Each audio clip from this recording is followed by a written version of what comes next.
মুষলধারে বৃষ্টি, তার মাঝে সোমবার সকালে নিয়ন্ত্রণ হারিয়ে ১৯ নম্বর জাতীয় সড়কে উল্টে গেল একটি ৪ চাকার গাড়ি। অল্প বিস্তর আহত আরোহী। ঘটনাস্থলে কাঁকসা ট্রাফিক গার্ডের পুলিশ।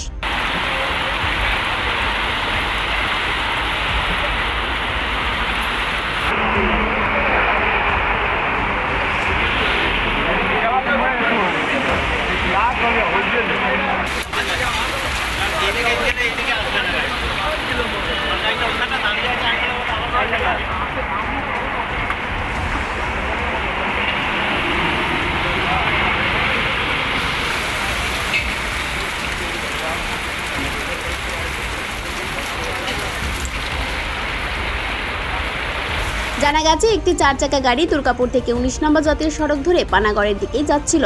তখনই নিয়ন্ত্রণ হারিয়ে রাজবাঁধের সামনে উল্টে যায়। আহত হয় গাড়ির এক আরোহী।